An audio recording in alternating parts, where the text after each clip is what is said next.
production. Yes. Without you, it wouldn't be us. All right. Okay? And those of you who don't know, my name is Dorine the Dreamer. All right. And a good friend of mine gave me that name because it suits me. Because I had a dream that I would be standing in front of an audience, laughing. I didn't know I would be a comedian, but they were laughing in my dream. So I say all this to say that dreams do come true. Amen. All right. Okay. And I want you to know I am a Christian. Yes, I am. Yes. And I'm a senior. All right. And sometimes I have senior moments. All right? But I want to say this. You're never too old to learn something new. So I just started this here comedy act. And I just retired a couple years ago. From where? I'm glad you asked. I used to be a hoe. Come on, where's my hoes? I know some hoes out there. Yeah, I'm a retired hoe, but some of y'all still hoes. Yeah, I'm a good hoe. A smart hoe. I'm not an ordinary. I knew all my clients' banking account number, debit card number. All right. Oh yeah. And I used to hoe around all the hotels. When I came into the hotel, the manager said, "There go the hoe," to one of the customers. The customer said, "Yo, hoe." I said, "You talking to me?" I said, "Hoeing is my business. My name is not the same." He said, "I want your business." I said, "I want to give you my business too." So I went on my way. I said, "You can call me anytime, any day. Here's my business card." Then I went on to my other client. Well, you know what my client tried to do? He tried to walk away without paying me. I said, "You got to pay me." I said, "I got to pay Uncle Sam." He said, "Ma'am, you pay Uncle Sam?" I said, "My business is legit, you nitwit." He said, "Well, I got to pay you when I come back from vacation." I said, "Vacation? You didn't read the fine print on my application when you signed. If you don't pay me at the time of service, I can go into your account and charge you double amount." You should have seen the look on his face. And look at y'all. Don't look at me like that. The home business has been around for centuries and centuries and decades. My mama was a hoe. My grandmama was a hoe. All right now. My great-grandmama was a hoe. Damn, my father was a hoe. And by the look in this audience, some of your ancestors were hoes too. You just don't know it. Yes, you just don't know it. By the way, our ancestors been working on the plantation to sunrise to sunset, hoeing for the white man. That's right.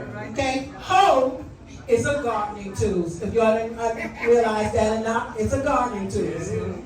Okay, and we as people need to recognize that how our ancestors fought to get here, and Black history is American history. Let's say it loud and proud. Black history is American history. Let's say it one more time.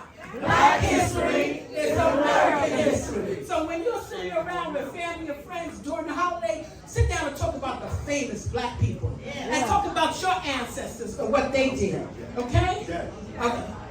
We can be all concerned about what's going on in the White House, but we need to be more concerned what's going on in our house and our community.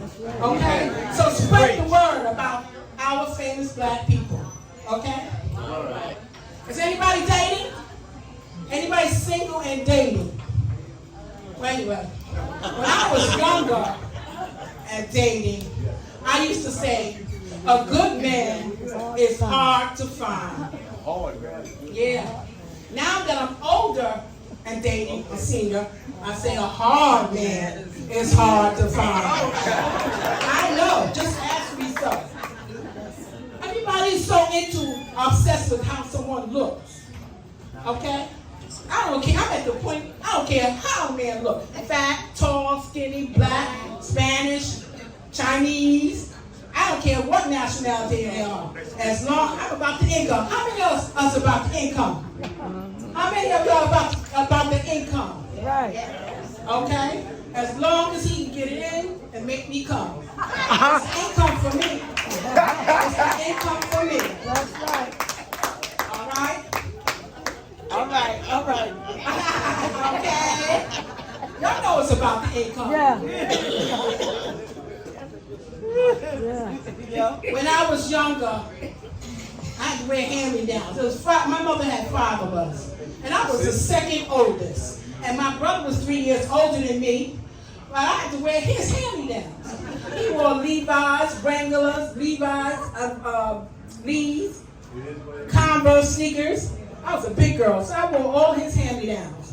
Okay? We even had to share. My mother used to even have us share bath water.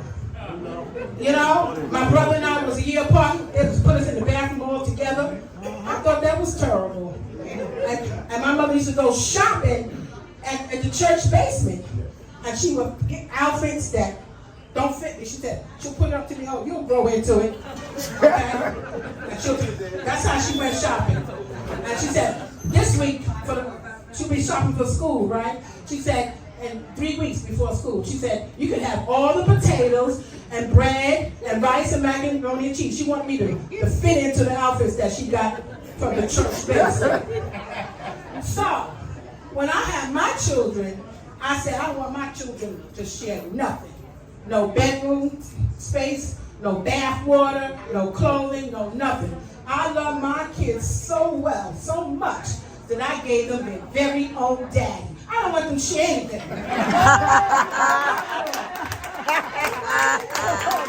I like it. Everybody got their own When day. I was younger, and we used to go out, my girlfriends called me up and said, where we going? Are we going to the Q Club? Are we going to Encore? Are we going to Leviticus? Are we going to Bentley's? I said, I don't know, but what you doing right now? She said, I'm at the hairdresser. I said, okay. She said, I'm on my way to the hairdresser. I said, okay. I said, we're going to meet by 9:30. So when she gets there, I said, I look at her up and down with a frown on my face. I thought you said you went to the hairdresser. Just messing with her. You know, you have to be confident in what if you think you look good, no matter what people think. You know, be happy with yourself. That's cool. Okay, there was a couple, an elderly couple, 40 years of marriage. So the husband wake up and says to the wife, happy 40th anniversary. He said, here's my credit card, go shopping, shop till you drop. And he went on to the kitchen. Every day he drinks a glass of prune juice to stay regular, you know what I mean? Yeah. So he waited for his wife to come back. He wanted to be a very special day. So as she came through the door, he took her packages. He said, oh, I see you shop till you drop. And she said, baby, I bought something from you too. He said, that's why I love you. You're always thinking about me. So he takes the packages from her.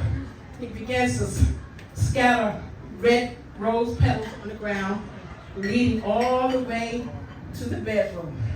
He said, baby, it's our 40th anniversary, and I'm going to give you something that I haven't given to you in a very long time. So he started caressing her and undressing her. And then he turns on the music. He plays some Teddy Pendergrass. He plays Teddy Pendergrass.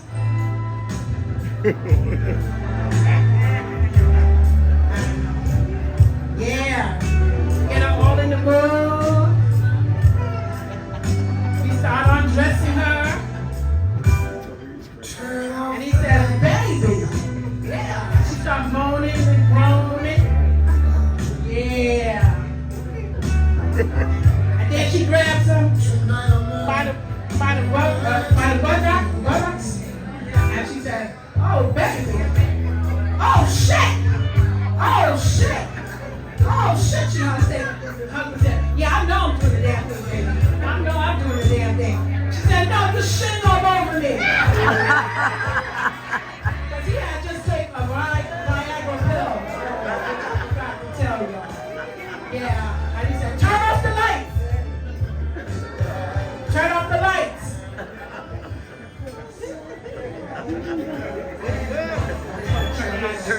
Off the lights. Y'all can sing. Light it. Light a candle.